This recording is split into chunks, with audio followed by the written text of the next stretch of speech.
Muito bem, novamente eu acolho a cada um de você que está aqui pelo Facebook, você que está pelo Instagram e também a todos que vão estar acompanhando ao longo desta semana, não sei o dia, o horário do qual você vai estar assistindo este conteúdo. Mas é sempre uma alegria imensa estar aqui e hoje na nossa já segunda noite. O tempo passa rápido. E quando a gente menos vê, já foram os 21 dias. Então vai passar muito rápido. Também porque é um conteúdo que chama atenção pela sua intensidade e também pela sua importância em nossa vida. Então, só recordando um pouco daquilo que nós falamos ontem. Ontem nós falamos sobre o arquétipo da criança interior. Nós vimos que o arquétipo é uma metáfora para falar das nossas partes internas, das nossas memórias, pensamentos, traumas que nós vivemos. E nós vimos um pouco ontem, e vamos se aprofundar isso amanhã, que nós carregamos dentro de nós tanto memórias boas quanto das memórias ruins. Então, entender que quando nós falamos arquétipo da criança interior, nós estamos falando tanto das memórias boas quanto das memórias ruins, certo? Agora, quando a gente fala o arquétipo da criança interior ferida, então nós estamos falando desta parte ferida em nós. A nossa parte boa, o nosso herói, a linguagem da Stephanie Stein, a criança sol. Então, nós estamos se referindo à parte boa. Esta metáfora, ela, eu uso muito esta metáfora do arquétipo da criança interior, porque ela dá essa visão e percepção de que estas memórias nunca crescem, nunca evoluem e também nunca desaparecem. Elas vão se manter estáticas, igual, com toda a sua intensidade emocional, da qual nós vivemos naquele momento que a sentimos. Por isso que a gente diz que é uma eterna criança que habita em nós, porque estas memórias não crescem, não evoluem e não desaparecem. Elas permanecem em nós. Por isso que a gente usa, principalmente eu gosto de usar esta memória de arquétipo da criança interior, certo? Amanhã nós vamos falar um pouquinho sobre como que surgiu este, esta linguagem, né? De quem é esta linguagem de arquétipo, o que que é um arquétipo, para que a gente possa ir se familiarizando com essas ideias, tá certo? Então, hoje nós vamos dar um passo a mais. Então, hoje nós vamos ver como que essas memórias, essas partes, tanto boas quanto ruins, que eu chamo metaforicamente de criança interior, o arquétipo da criança interior, como estas memórias são formadas. Toda memória que forma o nosso arquétipo da criança interior é traumática? Não.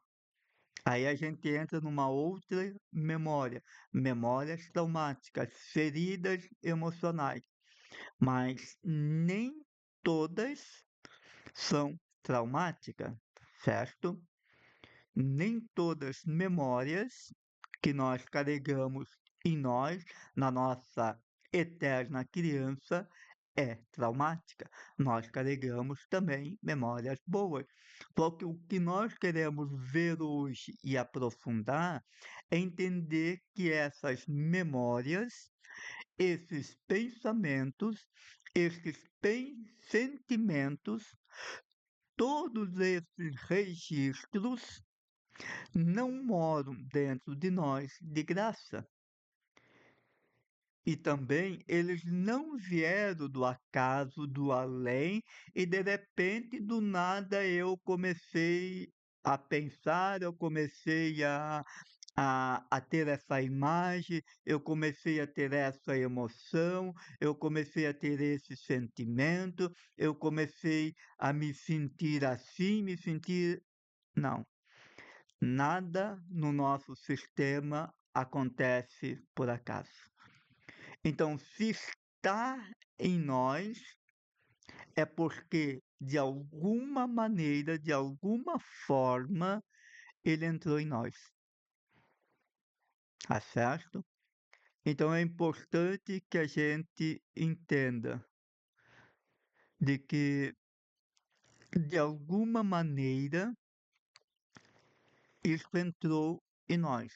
Não veio do acaso, não veio do além, não veio do nada. Veio porque de alguma forma foi plantado. Nós precisamos entender se está em nós, é porque de alguma maneira foi parar ali. E nós precisamos entender que nós não nascemos prontos. Nós fomos construídos, modelados. Você não é quem que você é por um acaso. Você não pensa aquilo que você pensa porque você quer pensar. Não, porque você foi determinado a pensar, você foi construído a pensar assim. Ninguém está na vida que está hoje do nada, por um acaso, nem destino. Como diz Carl Jung, tudo aquilo que está no nosso inconsciente, enquanto nós não trouxermos para o nosso consciente, ele vai conduzir a nossa vida e nós vamos chamar isso de destino. Então, nós precisamos entender que ninguém está no dia. Olha que interessante, agora que eu percebi. 26/6/2026. Nem tinha percebido isso. Nesse dia 26/6/2026, por um acaso. Você não está na situação que você está por um acaso. Você não está no casamento que você está, no trabalho que você está, vivendo a vida que você está por um acaso ou por causa do destino. Não viaja na batatinha. Nós estamos aqui porque nós somos conduzidos. E lembre-se, nunca se esqueça de se lembrar disso. 95% da nossa condução é inconsciente, nós vimos isso ontem. E quando nós estamos no piloto automático, eu não estou no comando da nossa vida. Então eu estou sim cantando a musiquinha do Zeca Pagodinho, deixa a vida me levar, a vida leva eu. Agora, quando eu começo a entender que eu tenho um controle da minha mente, eu posso ter o controle da minha mente, eu posso ter o controle dos meus pensamentos, assumir o manche da minha aeronave chamada vida e a partir de hoje dizer: eu conduzo a minha vida, eu conduzo a minha história, eu vou para onde eu quero ir, é fácil? É óbvio que não. Fosse fácil, todo mundo conseguia. Mas passar por este processo de conhecimento, de autoconhecimento, de transformação, é um desafio. E todo processo de transformação é um processo de cura. Não há transformação sem cura. E eu costumo dizer de que tudo aquilo que está em nós, o arquétipo da nossa criança interior, principalmente aquilo que é formado em nós dos 3 anos para baixo, você vai entender hoje por que esses 3 anos, ele é o alicerce do edifício do qual nós construímos a nossa vida. Eu costumo dizer que aquilo que nós vivemos desde a concepção até os 3 anos de idade é a base, é o alicerce, é as sapatas do alicerce emocional do qual nós edificamos a nossa vida. é a base da qual edificamos a nossa vida, da qual nós passamos a criar a nossa identidade, passamos muitas vezes a criar a nossa personalidade, a visão e percepção que nós temos de nós, a história que hoje eu conto da minha história. É uma grande ferramenta, é uma grande ferramenta. A história que eu conto da minha história. Você pode fazer o seguinte: pega uma folha de papel, simplesmente responda para você.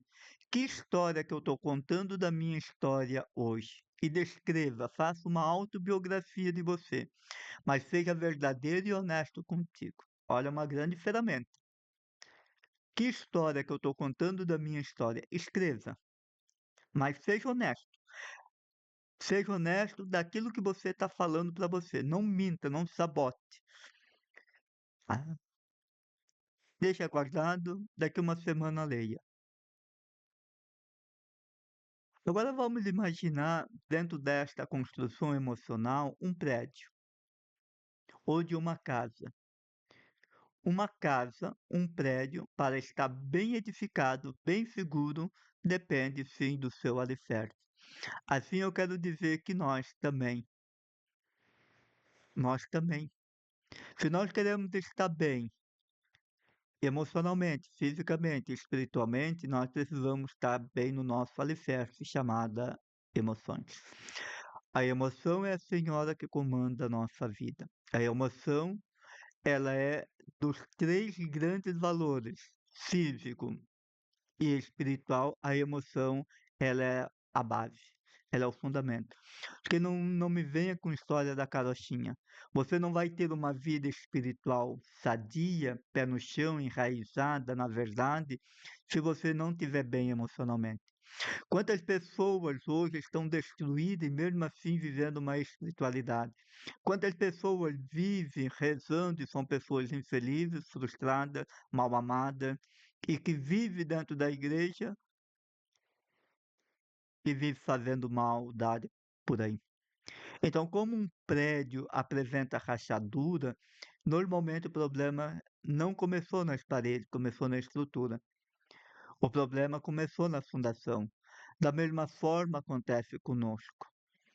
Quando a nossa vida adulta está em ruínas, nós estamos com dores, com tristeza, estamos se sentindo presos emocionalmente, angustiado, com ansiedade, depressão, fobia, síndrome do pânico, questão financeira, amorosa, eh, relacionamento, sentimento de inutilidade, sentimento de não conseguir, se sentindo preso, eh, autossabotagem, de procrastinação, vícios, seja ele da espécie que for. Então, significa que o nosso alicerce está com problema. Então, muitas das dificuldades da nossa vida de adulta, sua origem está na base emocional, que foram construídas durante os primeiros anos da nossa vida.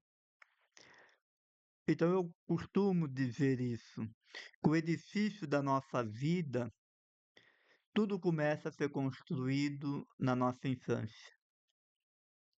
Tudo começa a ser construído ali.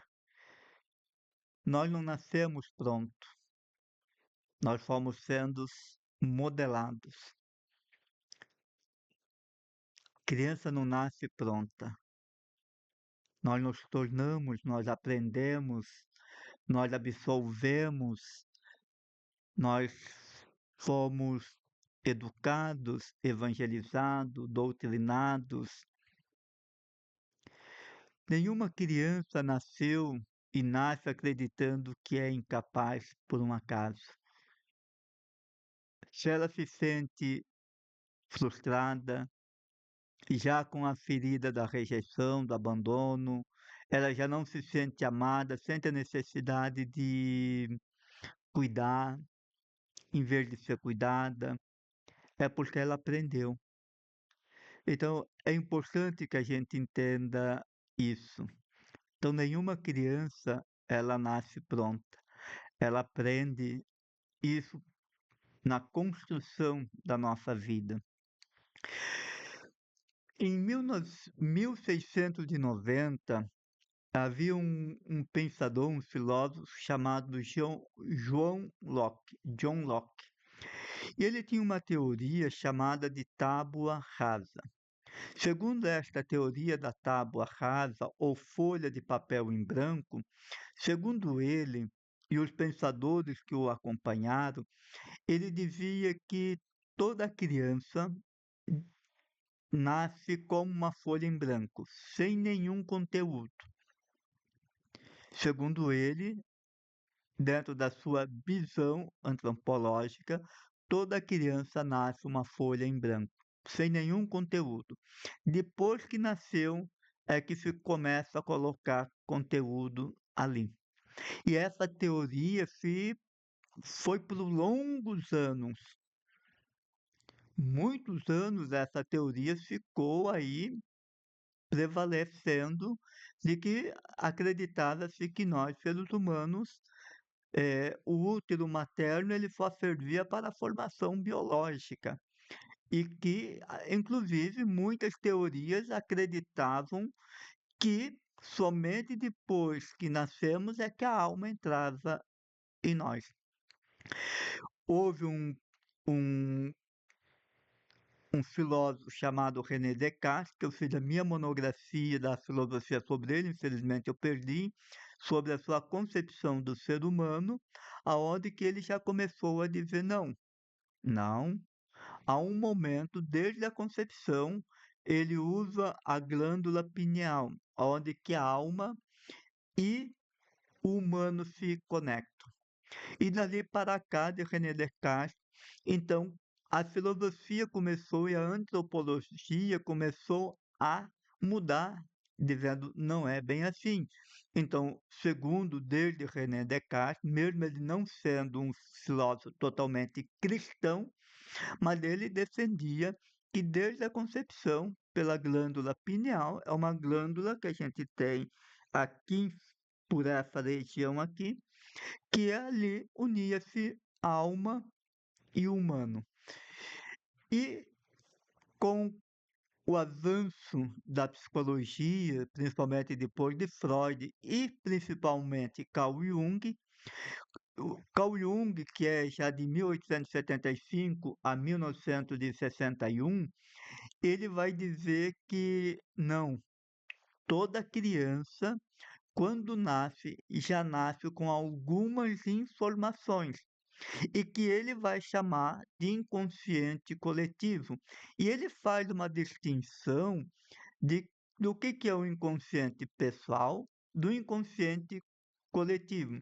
O inconsciente coletivo é uma camada muito mais profunda da nossa psique humana. A sua proposta é que havia no universo uma consciência universal aonde que todas as pessoas absorviam dali algum conhecimento, alguma mensagem. E esta mensagem, este conhecimento, se revelava principalmente através das imagens do sonho. E ali as pessoas iam tendo conhecimento daquilo que era universal. É interessante essa teoria. E ele diferencia de que o inconsciente pessoal, que nós armazenamos as nossas memórias traumáticas individuais, do inconsciente coletivo, que é o inconsciente herdado deste coletivo universal. E nele abriga os sentimentos, instintos, símbolos universais como toda a humanidade. É por isso que, supostamente, uma espada vai ser espada aqui no Brasil, no mundo todo. Um cavalo vai ser um cavalo aqui no mundo todo. Um cachorro vai ser. Segundo ele, é desse inconsciente coletivo que nós absolvemos este conhecimento. Donald Vygotsky, Winnie Vygotsky, que também é um psicoterapeuta, ele vai falar também que a vida uterina é importante.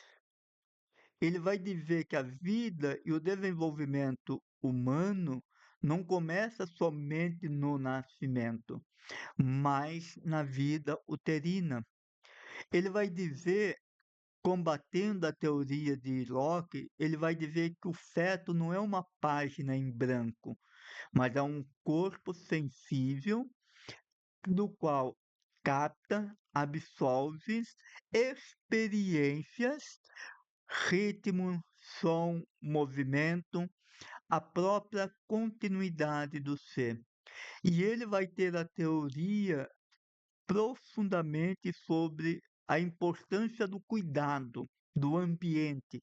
Tanto que ele vai ter a teoria da mãe boa e a mãe ruim, que é uma forma de dizer que a importância do ambiente, a importância que a criança precisa ter nos primeiros anos de vida para ser cuidada. A criança necessita ser cuidada. A mãe boa é aquela que vai cuidar, que vai proteger, que vai amar, que vai dar carinho para a criança.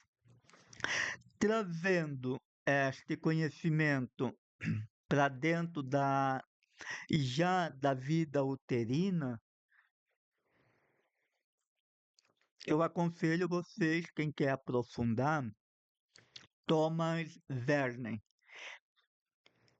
Thomas Verne, ele é um psiquiatra e um pioneiro, podemos assim dizer, e hoje é uma das maiores autoridades global em psicologia pré-natal. Então ele foi o pioneiro. Os seus trabalhos foram os pioneiros em analisar a consciência do feto, a formação do vínculo intrauterino.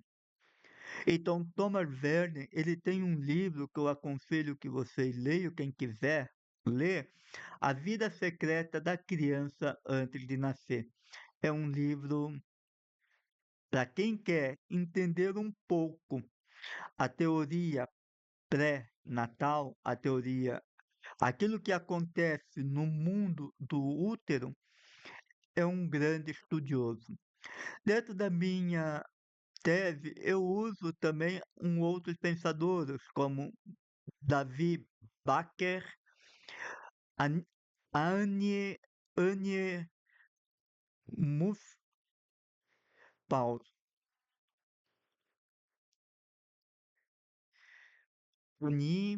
Annie Nussbaum.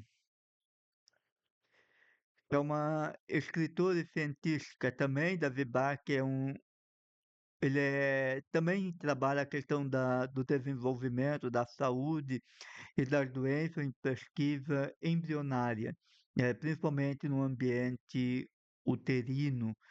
E termino com Alessandra Piontelli, que também é uma psicanalista que desenvolveu também os seus estudos na questão da vida uterina. E aí a gente poderia trabalhar muitos outros pesquisadores, porque hoje, dentro da neurociência, da psicobiologia, então tem várias áreas hoje que trabalham sobre isso. Então, falando sobre isso, para fazer uma breve introdução, para dizer, através destes pensadores, de que nós não somos uma tábua rasa, nós não somos uma folha em branco. A nossa vida, ela já começa desde a concepção. E aquilo que começa na nossa concepção fica em nós, porque a nossa mente ali, ela é totalmente sensorial. Eu quero agora fazer uma fala e, ao mesmo tempo, trazer para vocês uma teoria muito profunda. Quem tem esse livro O segredo da mente milionária de T. Harv Eker. Na página 26, nós temos,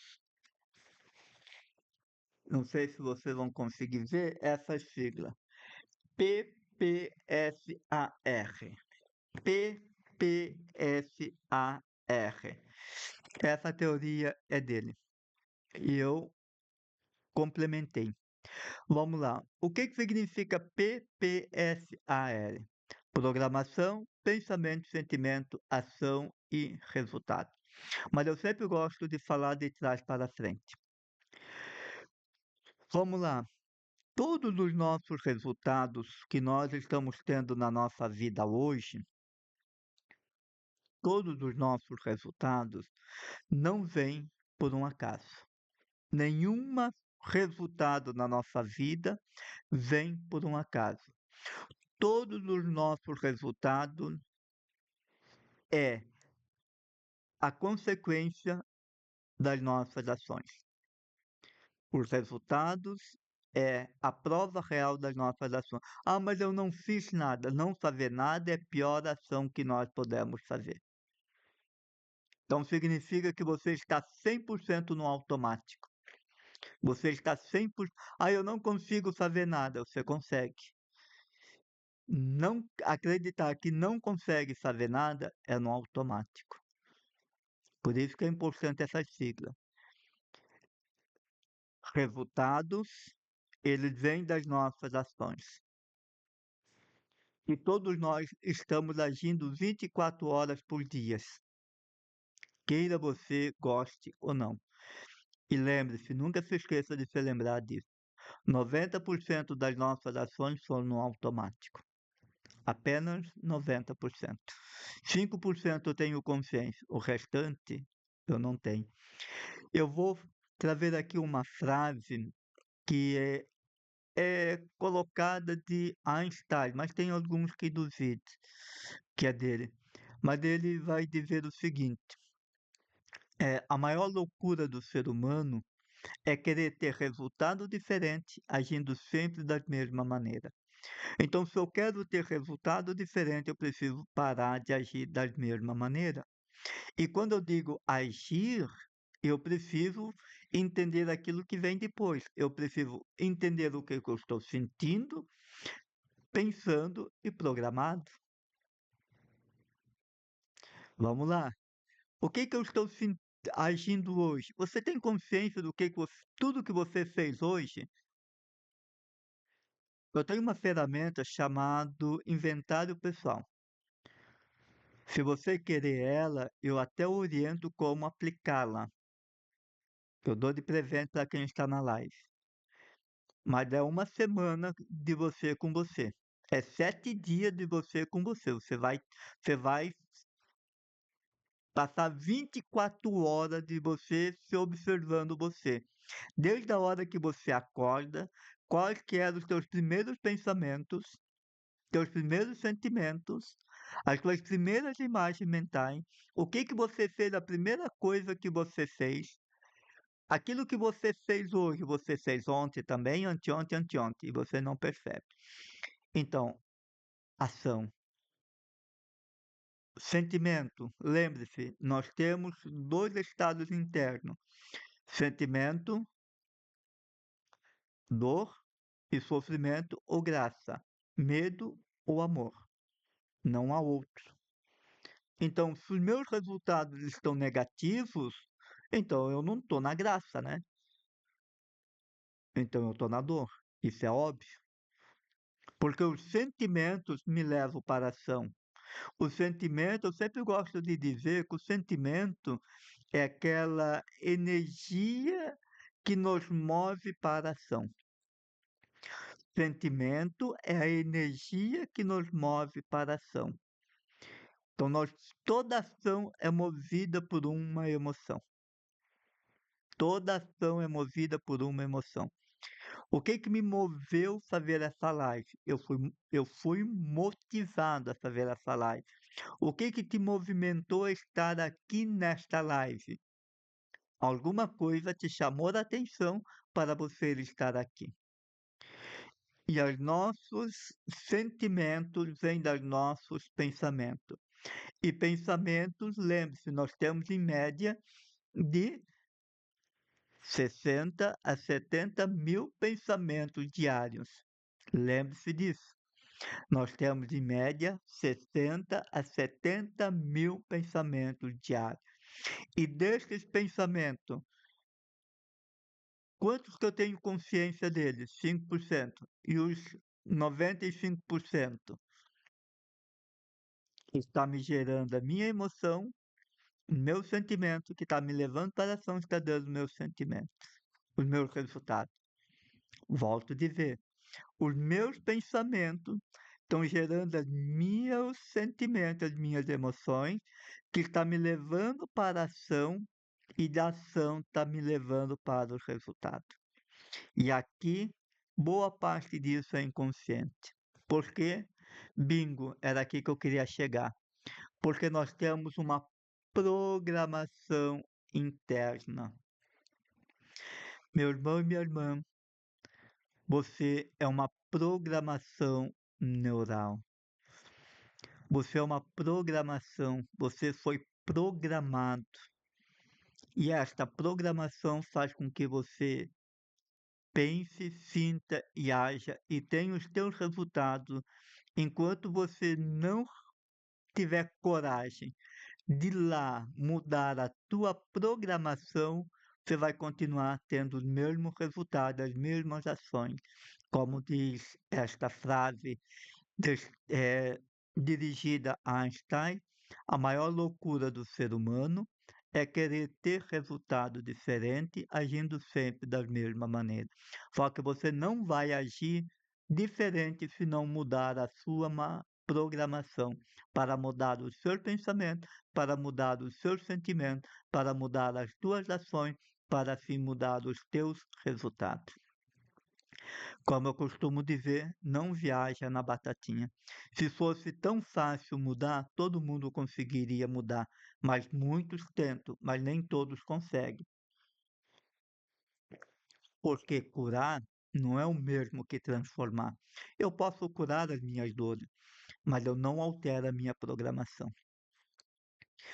Então, quando a gente entende que eu sou uma máquina programada, e eu costumo sempre metaforicamente dizer que todas as manhãs, quando a gente, antes de abrir os olhos, antes de dar aquele primeiro suspiro de o meu corpo já acordou. O corpo acorda antes do que nós. E o corpo já está programado. Ele aciona, é como se você inconscientemente acionasse a máquina. Vamos metaforizar aqui, eu gosto de ver essa metáfora. Imagine que você trabalha numa fábrica que produz canetas. E na programação desta máquina para hoje, está lá produzir canetas pretas. Então, você vai abastecer a máquina com produtos para produzir canetas pretas e vai programá-la para produzir canetas pretas. E se eu perguntar para você o que nós vamos ter no final da linha de produção, é óbvio que você vai dizer uma caneta preta. E se eu disser eu consigo ter um livro, você vai dizer não, isso é loucura. Eu quero dizer que nós somos iguais.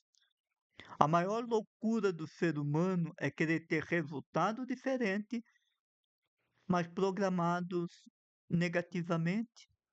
É querer ter resultados positivos, mas internamente está no negativo. Eu não consigo, não é para mim. Não.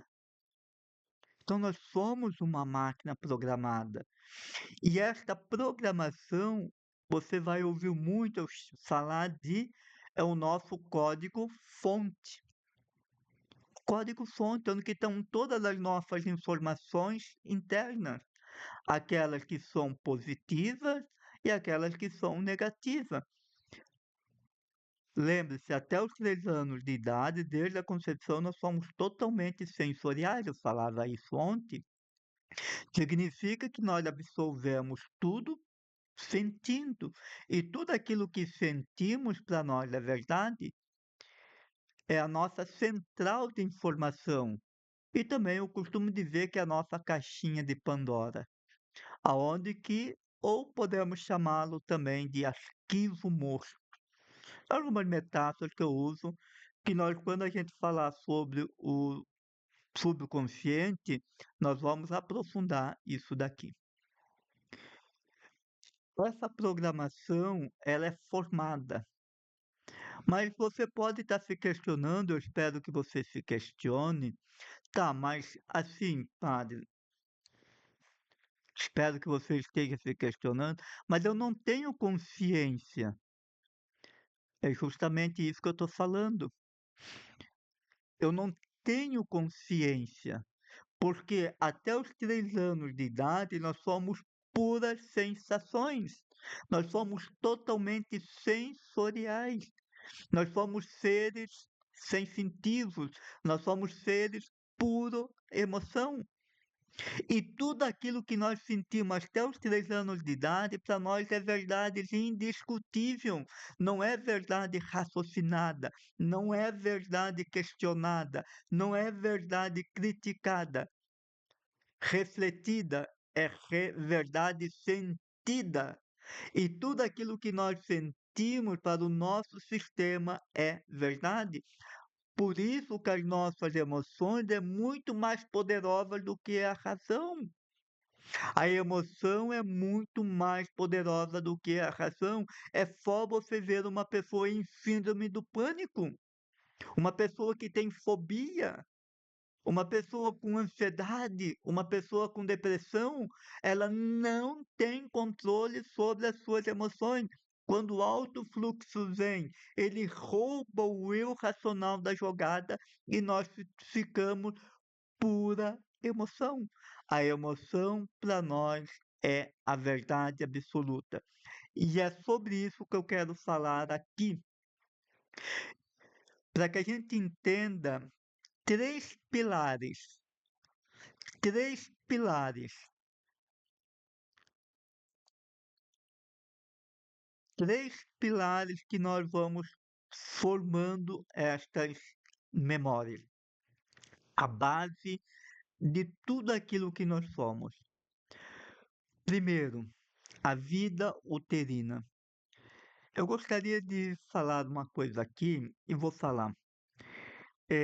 Pare de dizer por um acaso, a gente pode, eu vou retomar isso quando a gente falar sobre a questão da espiritualidade, mas pare de achar que, posso falar, né? Nós estamos adultos, eu acho que as redes não vão encostar, né?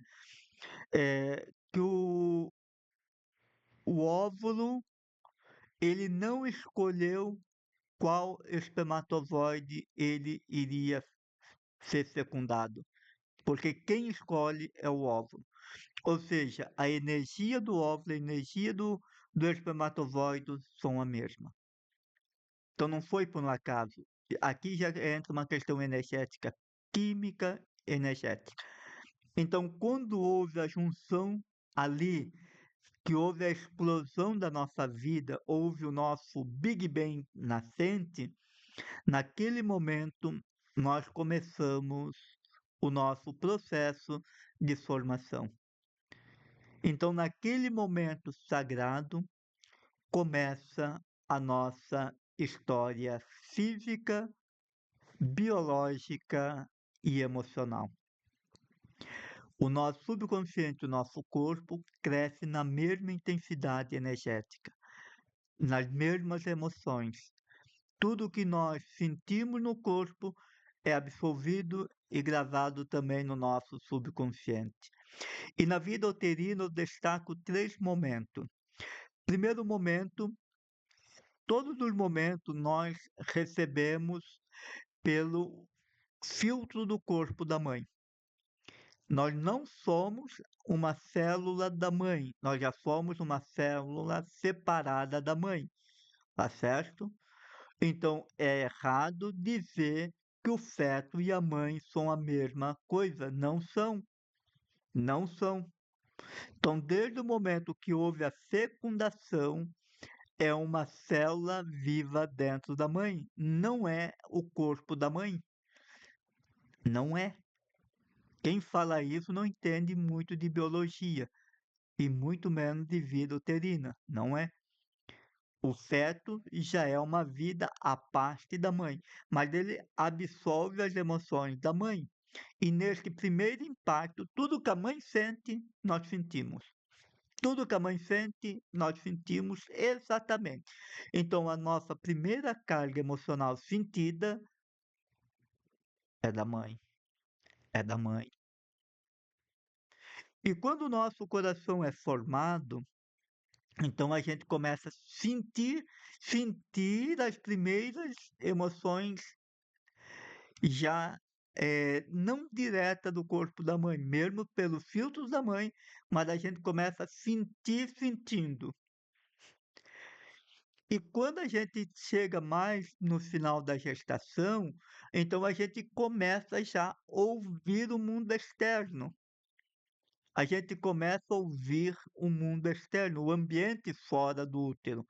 Já consegue ver luz, se está brigando, se o ambiente é bom.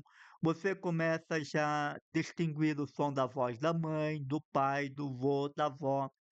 E eu tenho experiência sobre isso, de que todas as minhas colegas, principalmente em acampamento, que estavam grávidas, eu conversava com elas, com a criança na barriga da mãe. E quando a mãe vinha apresentar a criança para mim, nascida no braço, a criança, ao ouvir a minha voz, ela abria um sorriso. Ela reconhecia a minha voz. Então, o útero materno tem essas três etapas. Primeiro, direto da mãe. Segundo, nós começamos a sentir sentindo, mesmo pelo filtro da mãe. Então, a gente sente sentindo, porque o nosso coração e o nosso cérebro já estão em construção. E depois, quando o cérebro nosso já está quase formado, nós vamos começar então a captar o som fora do útero materno também. Então, vida uterina. O segundo, nós nascemos. Agora o negócio não tem mais o filtro da mãe. Agora é direto, sem filtro. E isso no começo é assustador. Então, desde o primeiro toque que você teve, a primeira mão que te segurou, a primeira voz que você ouviu, os primeiros, tudo isto fica armazenado em nós. E até os 3 anos eu destaco aqui 3 verbos: ver, ouvir e sentir. Então nós captamos o mundo, a criança, vendo, ouvindo e sentindo. Então, até os 3 anos, nós ainda somos uma esponja, totalmente sensorial. Captamos o mundo sentindo, sentindo. Então é importante que a gente entenda. E todas estas memórias, elas ficam alojadas em nós. Elas não somem, elas não desaparecem. Elas se tornam a base, o fundamento, o alicerce da nossa vida emocional.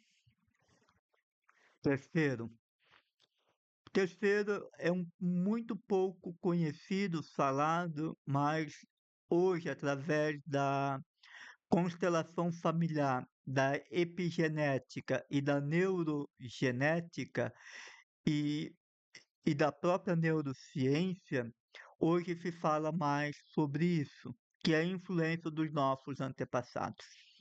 Então, você não herdou do papai e da mamãe somente a tua aparência física, a cor dos teus olhos, você não herdou deles somente o teu DNA, você herdou também as dores, os problemas, até sétima geração.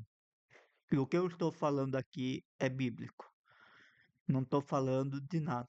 Algumas teorias vão chamar isso de maldição, quebra de maldição, que é nada mais do que você romper com esta corda do qual foi ultrapassado. É como se houvesse dentro de nós um, um cordão invisível que vai passando de geração em geração, até a sétima geração. Então, tanto do pai quanto da mãe. Isso é hipergenética. A constelação familiar vai falar isso com mais, né, propriedade. Outras linhas correntes também falam isso, né, como maldição, tentação, mas estamos falando de algo que nós recebemos, esses conflitos familiares. Então, muitas dores que nós carregamos dentro de nós, principalmente conflitos, né? Se você tem grandes conflitos, seja financeiro, amoroso, conflito com teu pai, de relacionamento, de emprego, provavelmente a nascente vem daqui. Ah, e como eu falei ontem, muitas pessoas querem resolver o problema hoje, mas não olham para o passado. Então, quando a gente acolhe a nossa história, acolhe a nossa história da nossa família, que a gente, dentro do método da cura da criança interior, aprende a fazer isso sempre, principalmente no terceiro passo, no quarto passo, que é curar. Quando eu olho para a vida, eu tomo a vida, eu honro a vida, porque a minha vida só é vida porque alguém me deu a vida. Independente se ela foi boa, ruim, se eu sofri ou não sofri, isso é um problema, eu sei que é. Porque isso nos causa dor, nos causa sofrimento, nos causa muitos empecilhos na nossa vida adulta, hoje, né? Então, só que é importante que a gente entenda que essa programação do qual nós somos programados, ela vai gerando outras consequências e que nós vamos falar na no domingo. No domingo à noite nós vamos falar sobre isto. Por quê? Porque vai gerando um diálogo interno dentro da nossa cabeça. E essa conversa que nós temos dentro de nós. Então, alterar esta programação é possível? É fácil? É claro que não. Então, cuidar da mente, né? Conseguir cuidar da nossa mente é ter a coragem de acessar essas camadas mais profundas da nossa mente subconsciente. É ter a coragem de acessar essas camadas para que eu possa ir lá programar e reprogramar a minha mente. Porque imagine a nossa mente, Jaime Allen vai falar da teoria a metáfora do jardim. Eu costumo falar que a nossa mente é que nem um terreno fértil, um terreno bom, um terreno que produz muitos. Só que muitas vezes esse terreno ele foi abandonado. Imagine o melhor terreno do mundo, a melhor terra do mundo. Aquela que foi preparada com carinho, com amor, com dedicação, abandone ela por 6 meses. O que que vai acontecer? Agora abandone ela por um ano. O que que vai acontecer?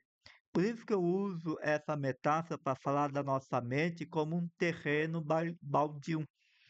Por quê? Vai acumulando lixo, vai acumulando entulhos. E muitas vezes a gente olha para esses entulhos e diz: o que que eu vou fazer com isso? Eu não consigo mover isso. E a gente acaba se sentindo inútil, incapaz de remover esse problema, resolver esse conflito, sair desta situação que eu me encontro hoje, seja ela numa situação de dependência, seja ela numa situação de dificuldade financeira, e aí a gente vai falando que é maldição, que é tudo isso é crença, tudo isso é programação. Porque a gente vai, como eu falei ontem, nós vamos assim alimentando esses quatro monstros, que para a nossa criança interior, para essas memórias traumáticas, estas memórias é proteção, então a gente usa de máscaras, o falso eu e o eu adaptativo para ir se adaptando à realidade e negando essa identidade de dor. A gente cria as nossas sabotadores que são aquelas desculpas esfarrapadas para justificar um injustificado. Eu não consigo porque eu sou burro. Tá bom, eu sou burro, eu não tento porque eu sou burro. Já fracassei, eu sou burro, então eu sou burro, não consigo ler, então eu não gosto de ler. Pronto, sabotador e crença limitante. E as influências dos nossos antepassados. E a gente vai alimentando esses quatro guardiões, as nossas crenças limitantes, as nossas máscaras, feridas emocionais, os nossos sabotadores, a influência dos nossos antepassados. E esses quatro monstros vão se tornando o nosso sistema de proteção, nos mantendo numa prisão mental, aonde que a gente olha para a nossa realidade e diz, é assim. A minha família toda é assim. A minha vida toda foi assim. E vai ser sempre assim. Ponto final. Pronto, prisão mental. Agora, quando a gente olha para a nossa história e diz: eu estou no comando da minha mente, eu controlo os meus pensamentos, eu controlo os meus sentimentos, e sei que quando eu altero os meus sentimentos mais profundos, conectado com a minha força, com a minha vitalidade, com a minha centelha divina, com a minha fé, com a minha espiritualidade, eu vou ter uma nova ação, eu vou ter uma força, eu vou ter inteligência, eu vou ter sabedoria, eu vou ter convicção, eu vou ter determinação, eu não vou desistir porque alguém disse que eu não consigo, e eu também não vou provar para esta pessoa porque eu não preciso provar nada para ninguém, mas eu sei que eu consigo. Então eu altero toda esta programação e saio desta prisão mental. Por isso que é importante a gente sempre passar por este processo de autoconhecimento. Como diz José Roberto Marques, quanto mais eu me conheço, mais eu me curo, mais eu me potencializo. Se conhecer é poder. Se conhecer é o caminho. Se conhecer não é fácil. É você olhar para você e você vai chegar a um momento da tua vida e vai dizer: quem é esse que eu estou olhando? Que comportamento é esse? Por que eu tive essa atitude hoje? Por que eu agi assim? Por que eu pensei assim? Por que esse pensamento está na minha cabeça? Por que eu estou sentindo isso? E você vai começar a entendendo isso. Por isso que este processo. Então, coroando o nosso encontro de hoje, então nós vimos que nós, seres humanos, não nascemos uma folha em branco. Entendemos que todas as memórias que estão em nós não estão em nós por um acaso. Todas estas memórias, elas foram formadas, construídas, modeladas em nós. E estas memórias foram formando aquilo que nós chamamos de programação mental. O nosso código-fonte, a nossa caixinha de Pandora, o nosso arquivo morto. E até os 3 anos de idade, nós vivemos três grandes realidades. A vida uterina, primeiro captando as emoções através do corpo da mãe. Quando o nosso coração é formado, a gente começa a sentir, sentindo, e depois, quando o nosso cérebro já está formado, nós vamos começar a captar o mundo fora, né? Dentro do útero materno, a gente já começa a captar eh, a realidade fora, o ambiente onde que a gente vai ser inserido quando nascer. Então a gente começa a distinguir o som da voz da mãe, do pai, do ambiente. Alguns dizem que até alguns cheiros a gente consegue distinguir. Por isso que algumas crianças nascem gostando de alguma coisa, odiando outra, né? Se conhecer não é fácil, mas vale a pena. Gratidão, Mari. Vale a pena passar por este processo, né? E depois a gente viu que quando a gente nasce, então tudo é nosso. Então a gente sente sentindo, vê sentindo, ouve sentindo. Então até os 3 anos tudo é sentindo. Nós não temos racional. Racional, crítico, então tudo é sensorial. E tudo aquilo que é sentido fica alojado em nós. Tudo. E tudo isto é a base para quem eu sou hoje. E esta base não cresce, não desaparece, ela influencia até hoje as nossas decisões. Então, muitas das tuas decisões hoje é tomada ainda na base de lá. Por isso que passar por este processo exige tempo, paciência e perseverança. Quero novamente agradecer a cada um de vocês que está aqui, você que está no Facebook, você que está no Instagram, você que vai assistir esta live posteriormente.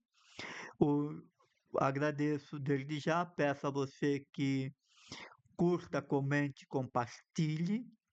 Também que você possa lá no meu Instagram curtir, comentar, você que está assistindo aqui, ou você que vai assistir depois, vai lá no Instagram, curta, comente, compartilhe, ajude para ver com que este conteúdo se torne relevante para mais pessoas. E como que a gente faz isso? Comentando, curtindo e compartilhando. Vai lá na página do Instituto Connect. A live de hoje está lá já. Está na playlist Arquétipo da Criança Interior. Então eu vou colocar tudo nesta playlist e para que você tenha melhor acesso. Também lá, curta, comente e compartilhe para que mais pessoas possam ter acesso a este conteúdo. E amanhã nós vamos falar sobre